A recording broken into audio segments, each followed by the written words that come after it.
Hello बच्चों, very good morning all of you. I hope you all will be fine.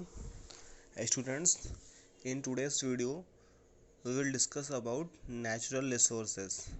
Students, in previous video I had told you about resources. We had discussed about various types of resources. In today's video I'll discuss about natural resources, which have been classified into many various subtypes as well. All right. चलिए बच्चों, resources में हम लोग आज natural resource के बारे में study करेंगे. नेचुरल रिसोर्स, देखिए बच्चों, रिसोर्सेज को हमने दो टाइप में डिवाइड किया है, नेचुरल रिसोर्स और ह्यूमन मेड रिसोर्स. तो नेचुरल रिसोर्स में हम लोग आज पढ़ेंगे कि इनको किस किस टाइप से कैसे हम लोग डिवाइड कर पाते हैं. देखिए बच्चों, सबसे पहले तो ये मालूम होना चाहिए कि नेचुरल रिसोर्स होता क्या है. देखिए बच्चों, हमने बताया था कि आसपास की हर एक वो चीज़, ठीक है ना, हर आसपास की हर एक वो चीज़ जिसका जो आपके नीड को सेटिस्फाई करे और नेचर में पाई जाती है, वो नेचुरल रिसोर्स कहलाती है. अब आसपास अपने देखिए ऐसी कौन सी चीज़ है जिससे आपकी ज़रूरतें पूरी हो जाती हों और वो नेचुरल हों, यानी कि प्राकृतिक रूप से पाई जाती हों. तो ऐसी हर एक चीज़ नेचुरल रिसोर्स कहलाती है. जैसे कि वाटर हो गया, सॉइल हो गया, एयर हो गया, ये सारी चीज़ें क्या हैं बच्चों, आपका नेचुरल रिसोर्स हैं. ठीक है, ये डायरेक्टली क्या है, हमारे लिए यूजफुल हैं और ये नेचर में पाई जाती हैं. अब देखिए बच्चों, नेचुरल रिसोर्स को भी हमने कई ग्रुप्स में डिवाइड कर दिया है. जैसे कि पहला होता है बच्चों लेवल ऑफ डेवलपमेंट. अब देखिए, डेवलपमेंट के आधार पे, यानी कि कैसा प्रोग्रेस है उसका, यानी कि हम उस रिसोर्स के प्रोग्रेस के आधार पे, यानी कि उसके डेवलपमेंट के आधार पे उसको डिवाइड कर रहे होते हैं. दूसरा है use, level of development and use. ठीक है, ये पहली कैटेगरी है कि उसका डेवलपमेंट का कैसा लेवल है, ठीक है, किस लेवल पे वो डेवलपमेंट हुआ है और उसका प्रयोग क्या है. दूसरा है ओरिजिन. ओरिजिन मतलब उसकी उत्पत्ति कहाँ से हुई है, जन्म कहाँ से हुआ है. और तीसरा है स्टॉक. स्टॉक मतलब बच्चों होता है भंडार, उसका भंडार कितना है. और डिस्ट्रीब्यूशन, और चौथा कैटेगरी होती है बच्चों डिस्ट्रीब्यूशन की, यानी कि उसको कैसे कैसे हम लोग बांट सकते हैं, विभाजित कर सकते हैं. तो बच्चों ये चार तरीके हैं. आपसे अगर पूछेगा कि नेचुरल रिसोर्स को कितने टाइप में क्लासीफाई किया गया है, तो आप बता सकते हैं बच्चों कि level of development and use, origin, stock and distribution, चार तरीके से क्लासीफाई किया जाता है नेचुरल रिसोर्सेज को. बच्चों देखिए, पहला आप हम लोग पढ़ेंगे अब level of development and use. Level of development and use, जब हम level of development and use के बारे में बात करते हैं तो देखिए, जब भी हम किसी रिसोर्स को उसके डेवलपमेंट, यानी कि उसका प्रोग्रेस क्या है, कितना उसकी उसकी जो है प्रोग्रेस यानी डेवलपमेंट उसका कितना हुआ है, उसकी उसकी जो प्रगति है बच्चों, है ना, उसका जो प्रगति हुई है वो किस लेवल पे हुई है और उसका प्रयोग क्या है. तो वैसे में हम उसको भी दो तरह से बांट देते हैं. एक तो इसको बोलते हैं एक्चुअल रिसोर्सेज और दूसरे को बोलते हैं पोटेंशियल रिसोर्सेज. ठीक है ना बच्चों. अब एक्चुअल रिसोर्सेज क्या होता है, ये देखिए ध्यान से आप लोग. Actual resources are those resources whose quantity is known. अब देखिए बच्चों, ऐसे एक्चुअल रिसोर्सेज, ऐसे रिसोर्सेज जिनकी क्वांटिटी हमको पता है, जिनकी क्वांटिटी हमको पता है, उनका डेवलपमेंट के आधार पे उनको हम बांटते तो हैं, लेकिन उनकी क्वांटिटी भी हमको पता है, कितने मात्रा में वो मौजूद हैं ये हमको पता होता है. ऐसे these resources are being used in the present. और ऐसे रिसोर्सेज जो हैं आज के टाइम पे, मौजूदा टाइम पे प्रयोग में लाए जाते हैं. The rich deposits of coal in Ruhr region of Germany. देखिए बच्चों, कोल रूहर रीजन है, एक क्षेत्र है जर्मनी में, वहाँ पे कोयले की जो है बहुत ज़्यादा मात्रा पाई जाती है. पेट्रोलियम की बात करें तो वेस्ट एशिया में, आपका अरब वगैरह में बहुत ज़्यादा मात्रा में पेट्रोलियम पाया जाता है. The dark soil of the Deccan प्लेटू, Maharashtra में जो है बच्चों डार्क सॉइल पाया जाता है. ये सारे क्या हैं, एक्चुअल रिसोर्सेस हैं. एक्चुअल रिसोर्सेस क्यों बोला गया, क्योंकि इनकी क्वांटिटी पता है हमको, क्वांटिटी ऑफ यूज पता है हमको, कितना यूज करना है, ये कितनी क्वांटिटी में पाए जाते हैं ये हमको पता है. तो जिनकी क्वांटिटी पता हो बच्चों, उनको क्या बोलते हैं, एक्चुअल रिसोर्सेज बोलते हैं. ये किसकी सब सब टाइप में आते हैं, ये बच्चों level of development and use के ये अंदर आते हैं. ठीक है, लेवल ऑफ डेवलपमेंट के दो टाइप हैं, एक्चुअल रिसोर्स और पोटेंशियल रिसोर्स.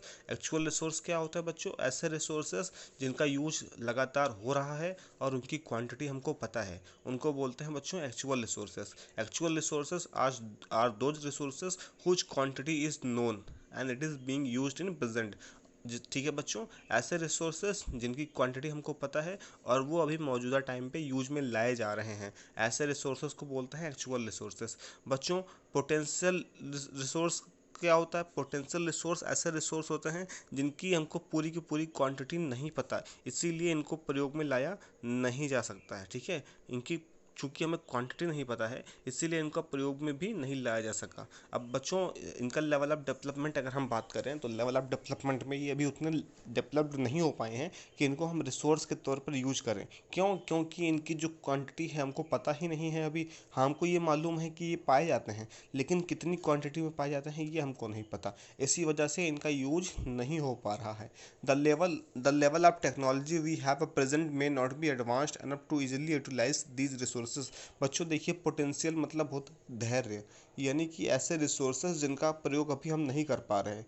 देखो बच्चों, देखिए बच्चों, जो एक्चुअल रिसोर्स था उसका हम प्रयोग में ले आ रहे हैं क्योंकि हमको क्वांटिटी पता है कि हाँ वहाँ पर इतनी ज़्यादा क्वांटिटी में पाया जाता है। जैसे कि मैं अरब की बात करूँ, अरब में आपको पता है बच्चों कि आप वहाँ पर जाएंगे तो आपको ढेर सारा पेट्रोलियम मिलेगा, तो वो एक्चुअल रिसोर्सेस। क्यों? क्योंकि हमको क्वांटिटी पता है और हम उनका यूज कर ले रहे हैं। लेकिन पोटेंशियल रिसोर्सेज की हमें पता तो है कि यहाँ पर रिसोर्सेज अवेलेबल हैं, लेकिन चूंकि हमारे पास वो टेक्नोलॉजी नहीं है आज के टाइम पे कि हम उनका प्रयोग कर सकें, इसी वजह से हमने उनको पोटेंशियल रिसोर्स की श्रेणी में रखा है। यानी पोटेंशियल रिसोर्स की कैटेगरी में उनको हमने डाल रखा है कि हो सकता है जब हमारे पास एडवांस टेक्नोलॉजी आ जाएगी तो हम उसका यूज़ करना शुरू कर देंगे, क्वांटिटी हमको मालूम चल पाएगी तो हम उसका यूज़ कर पाएंगे। एग्जाम्पल के तौर पर बच्चों, जैसे देखिए यूरेनियम फाउंड इन लद्दाख।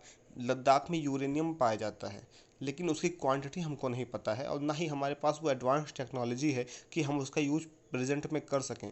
इसीलिए हम उसका फ्यूचर में यूज़ कर पाएंगे, उसका यूज़ फ्यूचर में कर पाएंगे जब हमारे पास एडवांस टेक्नोलॉजी आ जाएगी। इसी वजह से इसको पोटेंशियल टेक्नोलॉजी में पोटेंशियल रिसोर्स में रखा गया है, ताकि हमको ये मालूम है कि आगे चलकर हमें धैर्य बना के रखना है, आगे चलकर हम इसका यूज कर पाएंगे। अभी इसकी क्वांटिटी हमको मालूम नहीं है और ना ही हमारे पास इतनी एडवांस टेक्नोलॉजी है कि हम इसका यूज़ कर सकें, इसीलिए हमने इसको पोटेंशियल बना के रखा हुआ है। ठीक है ना बच्चों, तो इस चीज़ को याद रखिएगा। और जो आज के टाइम पे एक्चुअल रिसोर्सेस हैं जिनका यूज लगातार प्रेजेंट में किया जा रहा है, एक टाइम पे ये भी पोटेंशियल रिसोर्स थे, लेकिन जैसे जैसे इनके यूज करने के लिए हमारे पास टेक्नोलॉजी आई, ये सारे क्या हो गए, एक्चुअल रिसोर्स पे चेंज हो गए।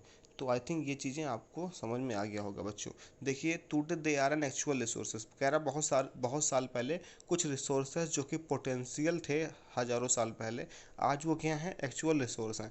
जैसे कि बच्चों यहाँ पे देखिए wind farms generate energy using wind mill की बात करें नीदरलैंड में तो ये बहुत ज़्यादा प्रचलन में है। ठीक है, उसके अलावा आप देखिए यहाँ पे नागर कॉयल जो है तमिलनाडु में या गुजरात कोस्ट में बहुत मिलेगा आपको। ये देखिए बच्चों, आप यहाँ पे विंड मिल देख सकते हैं, विंड मिल देख सकते हैं बच्चों, जो हवा का प्रयोग करके विंड एनर्जी यहाँ से पर्याप्त जो है प्राप्त की जाती है बच्चों विंड मिल से।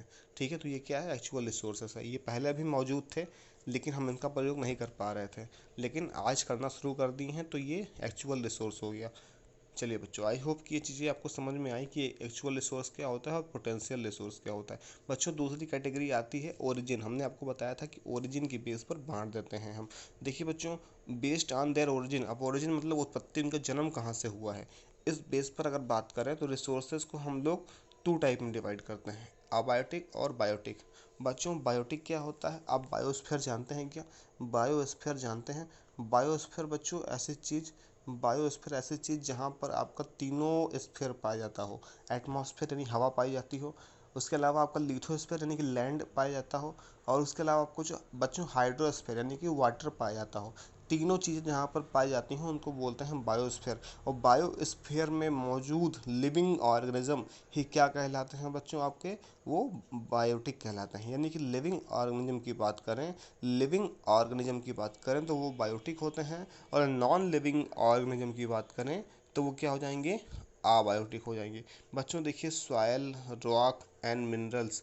देखिए बच्चों, मिट्टी हो गई, चट्टान हो गया, और मिनरल्स होते हैं, ये तीनों क्या होते हैं, अबायोटिक होते हैं। जबकि प्लांट्स की बात करें, एनिमल्स की बात करें तो ये क्या है, बायोटिक रिसोर्सेस है। क्यों? क्योंकि हमारे यहाँ सॉयल में, रॉक में, मिनरल में, इन सब में लिविंग यानी कि जान, यानी कि इनमें सांस लेने की या जितनी भी एक्टिविटी होती है जो लिविंग बीइंग कर सकते हैं वो ये लोग नहीं कर पाते, इसी वजह से ये अबायोटिक हैं। जबकि प्लांट्स और एनिमल्स क्या है बच्चों, इनमें जान होती है, तो ये बायोटिक रिसोर्सेस कहलाएंगे।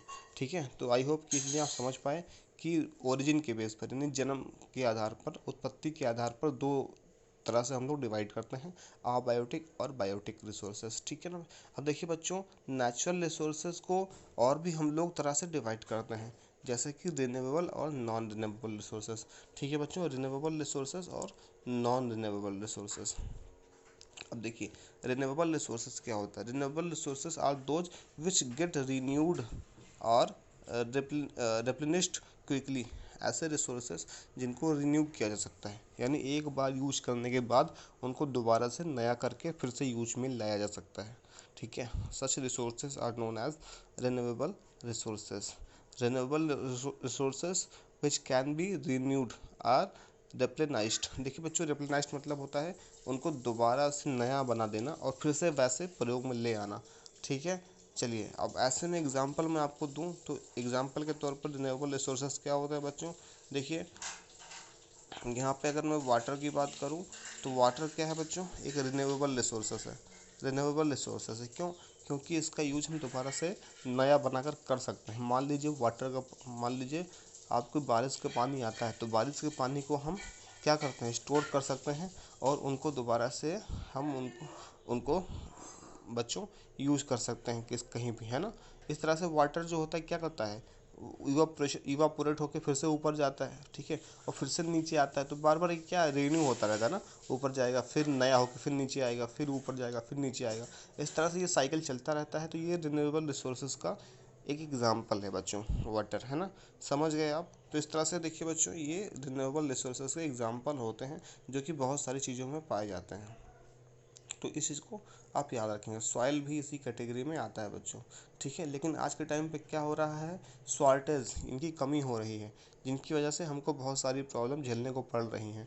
रिन्यूएबल रिसोर्सेज ख़त्म होते जा रहे हैं, तो नॉन रिन्यूएबल रिसोर्सेज पे हमको ज़्यादातर डिपेंड होना पड़ रहा है। नॉन रिन्यूएबल यानी कि ऐसे रिसोर्सेज, नॉन रिन्यूएबल रिसोर्सेज यानी कि ऐसे रिसोर्सेज जो एक ही बार यूज में लाए जाते हैं। ठीक है, जिनका यूज सिर्फ एक बार है और ये लिमिटेड है, यानी ये एक ना एक टाइम पे जाकर ख़त्म हो जाएंगे।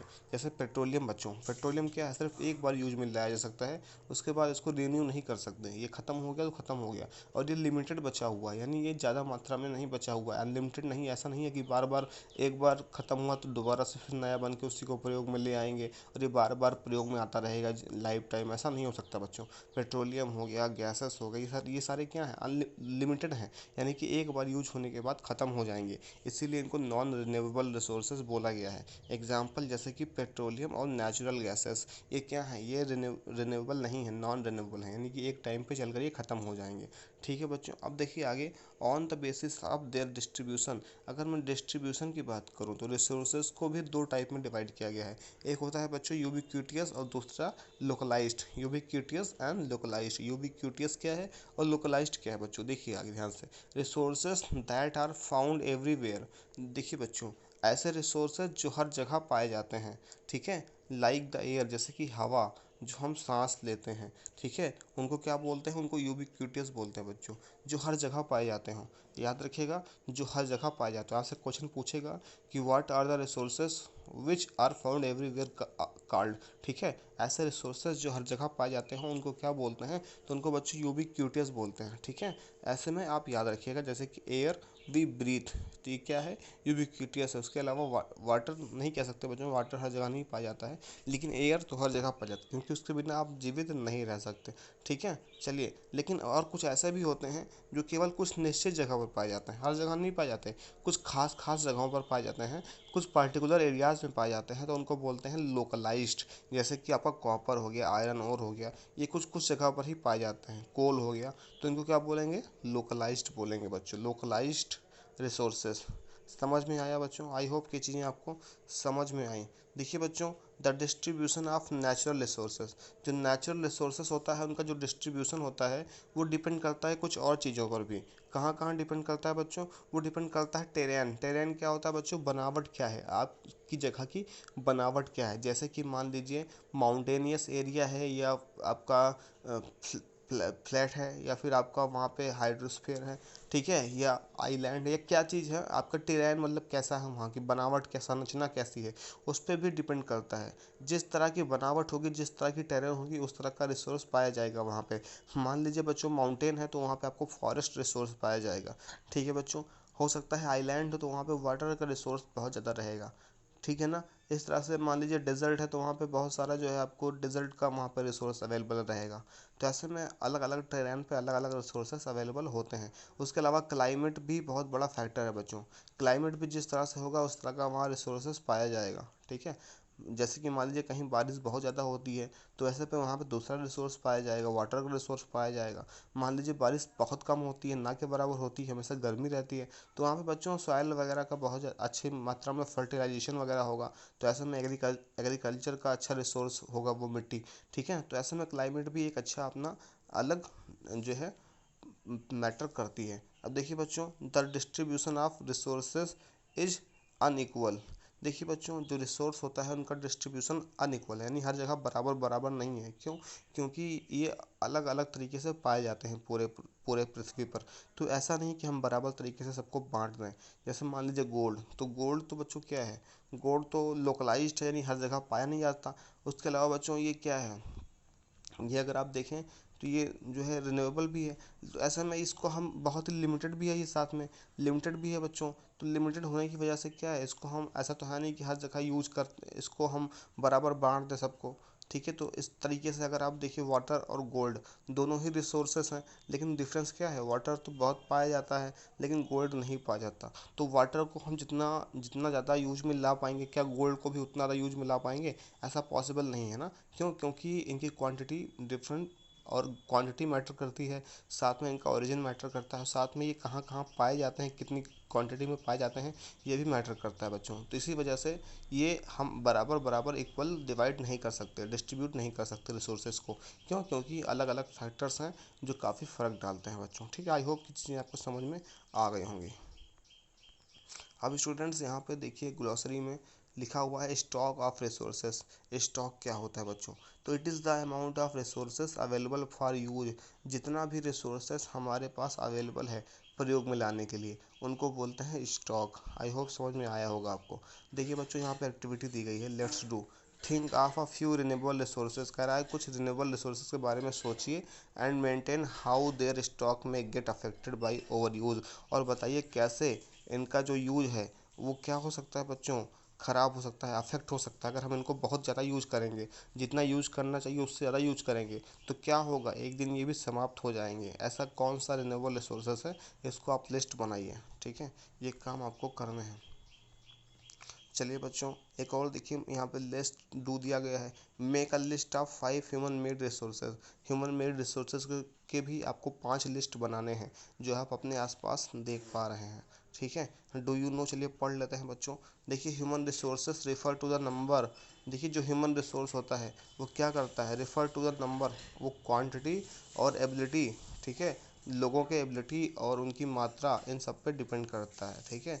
दो there are no differing views regarding treatment of humans as a resource, one cannot deny the fact that it is the abilities of human that help in transferring the physical material into valuable resources। बच्चों ये हम लोग की कह रहा है human being की ही क्षमता है, क्वालिटी है, जो नेचुरल रिसोर्सेज को क्या करता है, मैन मेड, यानी कि अलग तरीके से एक अलग आकार देकर, अलग मॉडिफिकेशन देकर उसको वैल्यूएबल रिसोर्स बना देता है, ठीक है। ये हम ही लोग की क्वालिटी है, इंसानों की क्वालिटी है, जिसने क्या किया, एक नेचुरल रिसोर्स, एक ऐसे रिसोर्स जिसका उतना यूज़ नहीं था, उसको अपनी क्वालिटी के दम पर, अपने टैलेंट के दम पर उन्होंने क्या किया, एक बहुत ही वैल्यूएबल रिसोर्स बना दिया बच्चों। तो ये उनको, अब देखिए बच्चों, चलिए ह्यूमन रिसोर्स के बारे में हम पढ़ते हैं। देखिए बच्चों, यहाँ पे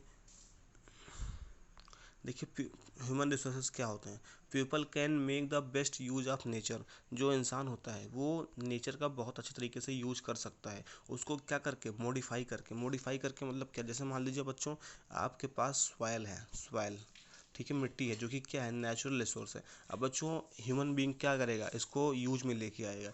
यूज में लेके आएगा तो इसको पहले तो टेम्परेचर टेम्परेचर में इसको पकाएगा, ठीक है, इसको और गर्म करेगा, गर्म करने के बाद इसको क्या बनाएगा, ब्रिक बनाएगा, ब्रिक।